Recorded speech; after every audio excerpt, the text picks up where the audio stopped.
Got the cat. Our ability to face our darkness determines the capacity that we are able to let in the light. This is known as shadow work, and it is a psychological term discovered by Carl Jung.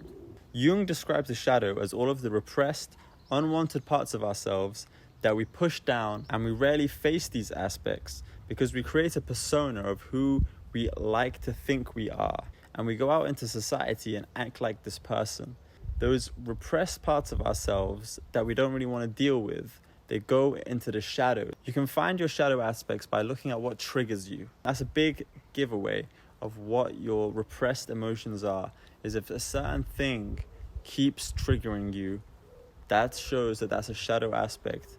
And really the trigger is an opportunity for you to be able to identify it and understand its root cause so you can heal it. So the perception of spirituality is that it's all about love and light.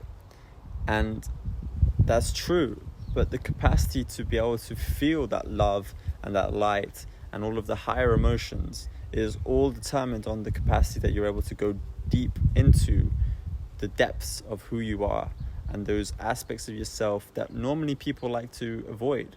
They like to distract. They like to move on to the next subject. They like to push it to the side and carry on going. Here's the issue with pushing an emotion to the side.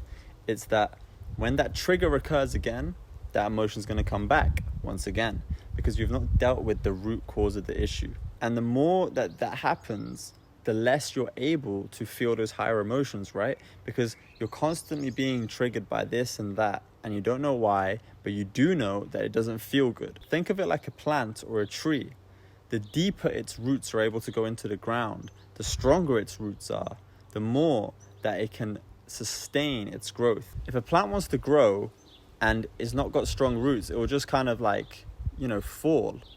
But when it's got those strong roots, it can anchor it, it can ground it, and then it can sustain the growth. And the same with us. The more we're able to go into the darkness, into the depths, and then the ground is the darkness, the more we can go into that, the more we can understand ourselves. You have to love yourself entirely, wholly. You have to love those aspects of yourself that you don't necessarily want to, that you don't necessarily like, or you're not necessarily proud of. The deeper and stronger those roots, the more grounded we can be in our true essence, in who we truly are, rather than a persona we create for social situations to act a certain way to other people, to try and say that, oh yeah, I'm socially acceptable. That's what Carl Jung says. It says that we create a persona so that we can feel socially accepted. And then those parts of ourselves that we don't like to face and that we're not entirely proud of, they go unnoticed and they go repressed inside us and they build up. They're repressed because we don't want other people to think certain things of us. We have these social situations where we have to act a certain way and certain things are unacceptable. Life occurs through seasons, and some seasons shine a light on those repressed aspects, on that shadow aspect of who we are. And all those seasons are for are really deep healing. And the more that we can really feel and heal, we can release. We can release those aspects by feeling those aspects, by facing them, and by offering them compassion, because they're part of us too.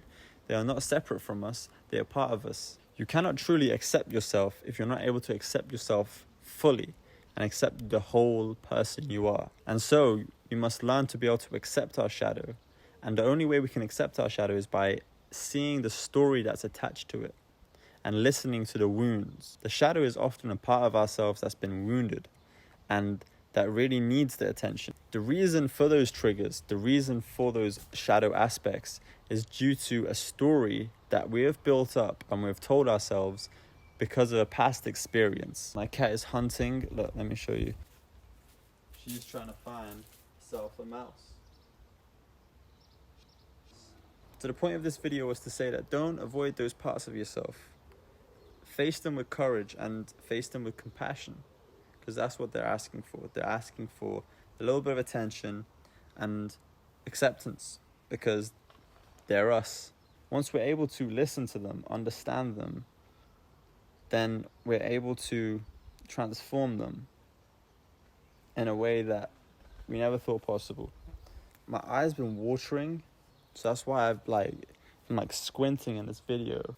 I don't know what's going on. I've never been one of those hay fever type people. Alright, take it easy. Peace.